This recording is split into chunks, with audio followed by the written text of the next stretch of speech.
एक कहावत है, मोहब्बत और जंग में सभी चीज जायज होता है, लेकिन कभी कभी इंसान मोहब्बत को पाने के लिए और जंग को जीतने के लिए किसी भी हद तक चला जाता है, किसी भी हद तक गिर जाता है। आज की कहानी में कुछ ऐसा ही होता है। आज की कहानी में जो किरदार है वो खुद के नजरों में इस तरह से गिर जाता है, वो खुद के नजरों में इतना गिर जाता है कि जमाने वाले बाद में उस पर थू थू करते हैं। नमस्कार, मैं हूं राज और आप देख रहे हैं क्राइम दुनिया की। आज की जो सच्ची घटना मैं आपको सुनाने वाला हूं, दरअसल ये घटना है बिहार प्रदेश की। बिहार प्रदेश में एक जिला पड़ता है जिसका नाम है मधेपुरा, और इसी मधेपुरा जिला में एक थाना पड़ता है जिसका नाम है सिंहेश्वर। इसी सिंहेश्वर थाना क्षेत्र में एक महिला रहा करती थी जिसका नाम होता है रानी। रानी की उम्र होती है 45 वर्ष। वो महिला अचानक एक दिन सिंहेश्वर पुलिस स्टेशन पहुंचती है। वहां पहुंचने के बाद वो रोते हुए वहां पहुंचती है, चिल्लाती है, बिलखती है और कहती है कि साहब, मेरे साथ दुष्कर्म हुआ है, मेरे साथ दरिंदगी की गई है। पुलिस के जो भी वहां पे जो पुलिसकर्मी थे सभी उठ खड़े होते हैं, देखने लगते हैं। अब ये महिला उतना ही नहीं कहती है कि साहब, मेरे साथ 5 लोगों ने दुष्कर्म किया है और उसके अलावा वो मेरे पति के सामने इस तरह से किए हैं। पुलिस मचल सी जाती है कि क्या ऐसा हो सकता है। और ये महिला कहती है कि इतना ही नहीं, वो मेरे पति को किडनैप कर लिए हैं, अपहरण कर लिए हैं और मेरे साथ दुष्कर्म किए हैं, लगातार कई घंटा दुष्कर्म किए हैं। अब पुलिस महिला की जब बात सुनती है तो वो भी परेशान हो जाती है और देरी ना करते हुए इस महिला का रिपोर्ट लिखा जाता है। जैसे जैसे महिला बताती है, इसके कहे हुए को रिपोर्ट लिखी जाती है और वो जो 5 लोग होते हैं उन पे संबंधित धाराओं में मुकदमा दर्ज कर लिया जाता है। फिर ये महिला वहीं पे रुकती है। अब पुलिस देर भी ना करते हुए उन 5 को ढूंढने लगती है, तलाश करने लगती है। पुलिस जब गांव में जाती है, इन लोगों को ढूंढती है। 5 लोग वहां पे रहते ही नहीं है, गांव में होते ही नहीं है। हालांकि ये 5 लोग मजदूर होते हैं, हर रोज मजदूरी करते थे और इस तरह से अपना जीवन यापन करते थे। पुलिस जब जब पहुंचती है तब वो 5 लोग गांव में नहीं होते हैं। और जो रानी औरत है हर रोज पुलिस स्टेशन चली जाती थी, वहीं पे अपना पूरा दिन बिताती थी, वहीं पे रोती थी, बिलखती थी। जो भी देखता था काफी परेशान होता था। और ये जो औरत है बस एक ही बात का रट लगाती थी कि मुझे इंसाफ चाहिए, उन 5 लोगों को गिरफ्तार किया जाए। अभी तक वो लोग गिरफ्तार नहीं किए गए। मेरे पति का भी कोई पता नहीं, उन लोगों ने किडनैप कर लिया, उनको मार डाला, उनका मर्डर कर दिया। अब पुलिस हर रोज इस बात को सुनती थी और महिला हर रोज पुलिस स्टेशन पहुंच जाती थी और वहां पे हर रोज ऐसा बोला करती थी। उसको देख के लगता था कि उसके साथ बहुत ही बड़ा पाप किया गया है और वो हमेशा परेशान रहती थी। उसकी आंखों में आंसू होता था। वो जब भी बातें कहती थी रोने लगती थी। पुलिस पूरी तरह से परेशान हो जाती है। पुलिस अब टीम बैठाती है और टीम बैठाने के बाद कहती है कि अब इन 5 लोगों को बहुत जल्दी गिरफ्तार किया जाए। और जब पुलिस की टीम निकलती है और इस महिला का हर रोज का आना रंग लाता है और वो 5 लोगों को गिरफ्तार कर लिया जाता है। जब 5 लोगों को गिरफ्तार करके पुलिस स्टेशन लाया जाता है तो पुलिस बड़े ही अपने तरीके से कठोर शब्दों को इस्तेमाल करती है और उससे पूछना शुरू कर देती है। 5 लोगों से जब पूछा जाता है तो ये 5 लोग कहते हैं कि जी साहब, मैंने ऐसा कुछ नहीं किया है, हम लोगों ने ऐसा किया ही नहीं है। अब पुलिस टॉर्चर करती है, बार बार पूछती है, लेकिन ये लोग बताते नहीं है। हालांकि उस महिला का जो उसके साथ दुष्कर्म किया गया था उसका भी रिपोर्ट मंगवाया जाता है जो कि पॉजिटिव था। वो पॉजिटिव पाया गया था, ऐसा कहा जा रहा है।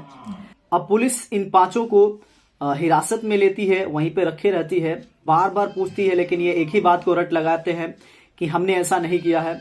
अब पुलिस को कोई ठोस सबूत नहीं मिल पाता है, जिसके वजह से पुलिस इन लोगों को उतना सख्ती से पूछताछ नहीं करती है, क्योंकि ये भी एक ही बात कहते थे। और उधर महिला परेशान, वो कहती है कि यही 5 लोग थे। अब इस तरह से पुलिस भी थोड़ा सा ढीलापन कर देती है, इन लोगों को छोड़ने लगती है। ये भी जाकर अब गांव में रहने लगते हैं। अब वो जो महिला है यहाँ तक ही नहीं रुकती, वो और भी आगे जाकर दरवाजा खटखटाती है। यानी कि वहां के जो एसएसपी है, आईडी है, डीआईजी है, डीजीपी हैं, पीएमओ, सबका दरवाजा खटखटाती है।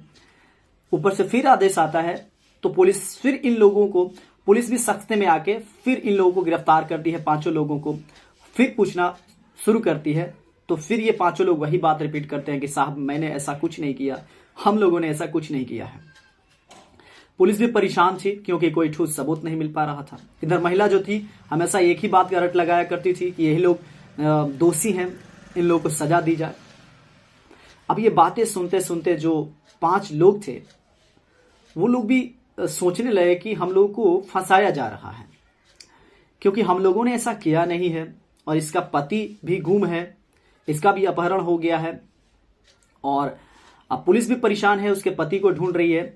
जो इसका पति होता है जिसका नाम है दिनेश सिंह को पुलिस बहुत ढूंढती है लेकिन दिनेश सिंह मिल नहीं पाता। बाद में ये पांचों सोचते हैं कि क्यों ना हम लोग ढूंढें, अगर वो मिल जाए, क्योंकि हम लोगों ने ऐसा किया नहीं है कुछ भी, अगर वो मिल जाता है तो सभी चीज सॉल्व हो जाएंगी। अब ये पांचों लोग स्केच बनवाते हैं, एक फोटोग्राफ बनवाते हैं दिनेश का और ढूंढना चालू कर देते हैं। वो हर जगह, हर गली गली मोहल्ले में जाके पूछते हैं, हर किसी से पूछते हैं कि क्या आपने इस आदमी को देखा है या कहीं पे ये दिखे तो बताना। इस तरह से वो कर करके हर जगह चप्पा चप्पा छान मारते हैं और इस तरह से 2.5 मंथ बीत जाता है। 2.5 मंथ का वक्त बीत जाता है। इधर ये भी परेशान थे क्योंकि पुलिस बोली थी कि आप लोगों को कस्टडी में लिया जा सकता है और इन लोगों पे कार्रवाई भी की जा सकती थी। एक दिन का वाकया होता है, इन पांचों में से एक व्यक्ति ढूंढ ही रहा होता है और एक हॉस्पिटल के पास पहुंचता है और वो हॉस्पिटल के पास पहुंचने के बाद, वो हॉस्पिटल का नाम होता है क्रिश्चियन मिशन हॉस्पिटल के पास ये पहुंचता है। उधर से एक नर्स आ रही थी। अब ये व्यक्ति कहता है कि क्या आपने इस व्यक्ति को देखा है। अब वो जो नर्स है वो पहले ध्यान से इस फोटो को देखती है और कहती है कि साहब यह व्यक्ति है या दूसरा व्यक्ति है ये तो पता नहीं, लेकिन ऐसा ही चेहरे का एक व्यक्ति है जो फला रूम नंबर में बेड पे है। अब जो व्यक्ति होता है इस बात को सुनता है, वो चुपके से उस रूम नंबर के पास जाता है और खिड़की से देखता है तो वहां पे उस बेड पे पड़ा दिनेश होता है और दिनेश का ससुर, वो दोनों वहीं पे होते हैं। अब तो समझो कि एक नया मोड़ आ जाता है इस कहानी में। अब जो यह व्यक्ति है पुलिस को इन्फॉर्म करता है, पुलिस वहां पहुंचती है तो देखती है कि दिनेश उस हॉस्पिटल में है, बेड पे पड़ा हुआ है और इस दिनेश को और दिनेश के ससुर को गिरफ्तार करके पुलिस स्टेशन लेके आती है और जो इसकी पत्नी थी जिसका नाम था रानी को भी गिरफ्तार किया जाता है पुलिस सामने लाकर और बहुत ही सख्ती से पूछताछ करती है। तब ये तीनों सच्चाई बताते हैं। इन लोगों में एक पुराना दुश्मनी था और ये दुश्मनी कई सालों से चल रहा था और दुश्मनी को देखते हुए ये लोग षड्यंत्र रचे थे, जिसमें से दिनेश था, दिनेश की पत्नी और दिनेश का ससुर। ये तीनों सोचे थे कि कुछ ऐसा किया जाए कि इन पांचों को फंसाया जाए और इस तरह से फंसाया जाएगा कि हमेशा के लिए जेल में रहे, इनकी कारावास हो जाए या कुछ और चीजें हो जाए, जो हमेशा जेल में ही रहें, जेल के सलाखों में रहें। और इस तरह से षड्यंत्र रचकर ये 5 लोगों को फंसाना चाहते थे। लेकिन वो कहते हैं ना, क्राइम चाहे जितने भी सात्विक तरीकों से किया जाए, क्राइम कभी छिपती नहीं, वो सामने आ ही जाती है और ये पकड़े जाते हैं। अब पुलिस इन लोगों को गिरफ्तार करके जेल में डाल देती है। दोस्तों यहाँ पे सबसे ज्यादा हनन होता है तो वो होता है इन 5 लोगों की, क्योंकि ये 5 लोगों पे जब लगाया गया था कि ये रैपिस्ट हैं, बलात्कारी हैं, तो उसके मान सम्मान प्रतिष्ठा, उसके घर वालों का क्या हुआ होगा, इज्जत का क्या हुआ होगा, ये सभी चीज हनन हुआ होगा। यहाँ पे ये 5 लोग इस तरह से अपने जिंदगी को जी रहे थे। हालांकि ये काम करने जाते थे लेकिन लोगों का ताना बाना भी सुनते थे। सभी लोग एक अलग निगाहों से देखते थे कि यही लोग हैं जो कि उसके साथ दुष्कर्म किए हैं, फला बातें बोलते थे।